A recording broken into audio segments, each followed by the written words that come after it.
pays-là, les gens pensent que pour faire de la politique, il faut avoir beaucoup d'argent. Oui. Alors que si vous venez pour servir votre terroir ou encore votre pays, ce qu'il faudrait faire, c'est faire de bonnes propositions. C'est-à-dire avoir un bon programme et essayer de l'exécuter. Oui, mais il faut quand même des moyens pour sillonner tout le Sénégal, faire passer son discours. Il y a quand même des moyens financiers. Il faut avoir des moyens, certes, pour pouvoir battre sa campagne autre, mais vraiment, on n'a pas besoin d'argent à distribuer. Ça ne marche pas. Actuellement, avec les élections locales, vous entendez déjà les sommes faramineuses qui sont dégagées par ça et là. J'ai entendu les gens de l'opposition reprocher au parti au pouvoir d'avoir un budget de pratiquement 1,5 milliard. Les gens ont répliqué en disant qu'ils n'ont pas ça, ils n'ont que 300 millions, comme si c'est une modique somme. Ils l'ont minimisé, etc. Ça veut dire que dans un pays aussi pauvre, ça veut dire qu'il y a un problème. Encore une fois, il faut même changer ce qu'on appelle l'approche sociopolitique, donc sociologique de la politique sénégalaise. Voilà. Lorsque vous avez un leader, il faudrait qu'il vous vende des idées et qu'il soit vraiment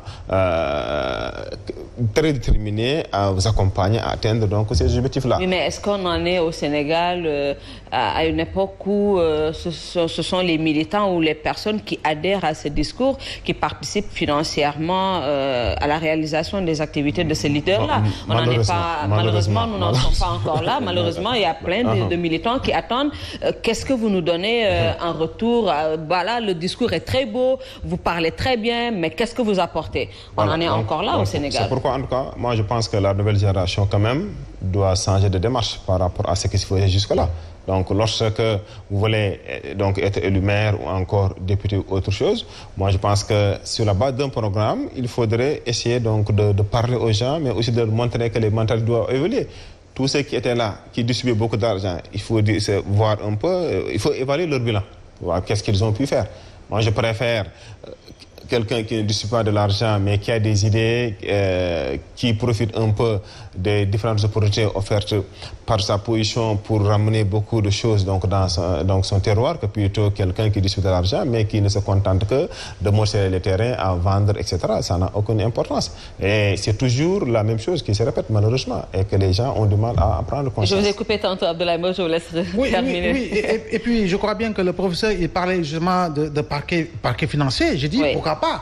Je crois bien qu'à condition que les juges qui seront véritablement dans ce parquet ne soient pas nommés par le président de la République. Mais malheureusement, s'il dépend du ministère du garde des Sceaux, cela voudrait dire que voilà, il y a le cordon ombilical si on arrivait véritablement à mettre en place un parquet financier et que l'on trouve d'autres modalités pour nommer les juges qui siégeront, je crois bien que ce sera un grand pas en avant par rapport justement à tout ce que l'on dénonce dans ce pays-là comme scandale à foison et lié justement à la gestion des deniers publics. Je crois bien qu'il faut qu'il nous faille changer de paradigme, changer de démarche par rapport à tout ce que l'on doit véritablement gérer. Lors justement de la pandémie à coronavirus, on a eu à décaisser pas moins de 1000 milliards. 1000 milliards, c'est à peu près 8 à 9% du produit intérieur brut. C'est une grosse somme pour un pays pauvre très endetté.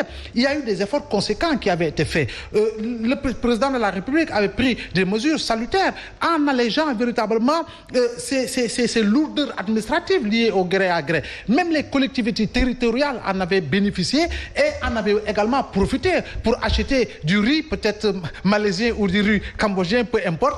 Mais dans tous les cas, je crois bien que c'est cela le problème au Sénégal.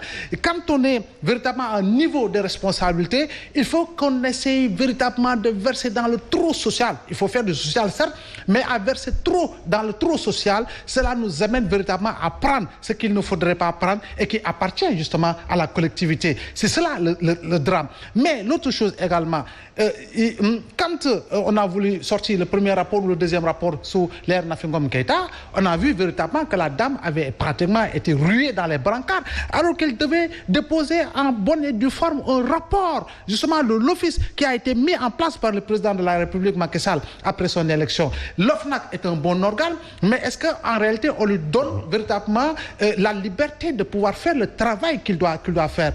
La présidente actuelle a eu à dire qu'elle a eu à déposer pas plus de 20 justement rapports qui sont dans les tiroirs du procureur du président procureur Serigne Bassirou Gueye. Et qui attend peut-être que les ordres lui viennent du ministère de la Justice. Ce que l'on ne comprend pas aujourd'hui, c'est qu'après véritablement le tour fait par l'inspection générale d'État, on cible ceux-là qu'on doit cibler. C'est cela le déséquilibre par rapport à la gestion justement des affaires de la cité.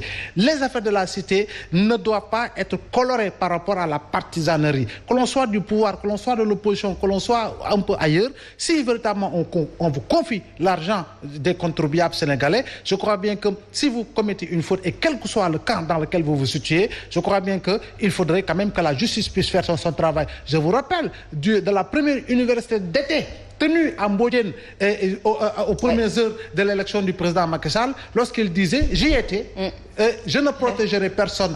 La CREI c'est pour eux, mais l'OFNAC c'est pour nous. Mais qu'est-ce qui a été fait concrètement depuis lors? Oui, vous voulez intervenir, Dr Gassama? Oui, donc je dis que on a beaucoup, en tout cas des corps de contrôle, mais tant qu'il n'y a pas assez d'autonomie, en réalité, ça va aboutir toujours au même résultat.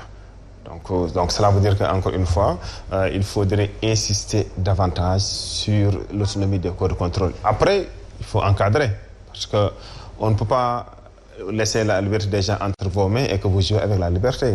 Voilà, ça ne se fait pas, leur liberté. Mais pour moi, il faudrait absolument que ces corps de contrôle disposent de plus d'autonomie, ce qui fait que dès que vous êtes épinglé, voilà, les choses peuvent avancer rapidement. Après, vous allez vous défendre. Ce qu'il faudrait éviter, c'est de priver aux gens facilement leur liberté. Voilà, pour moi, ça doit être la dernière solution, donc la dernière mesure à prendre. Mais tant qu'il y a possibilité... Oui, mais il y a des délits qui nécessitent, dans le code pénal, le mandat de dépôt obligatoire. Je sais, mais... Il y a des délits qui nécessitent obligatoirement le mandat de dépôt. On n'en disconvient pas. Oui. Je veux dire par là que chez nous, on place facilement les gens sous mandat de dépôt. Voilà. Alors que, donc, en réalité, on peut toujours demander de payer une caution.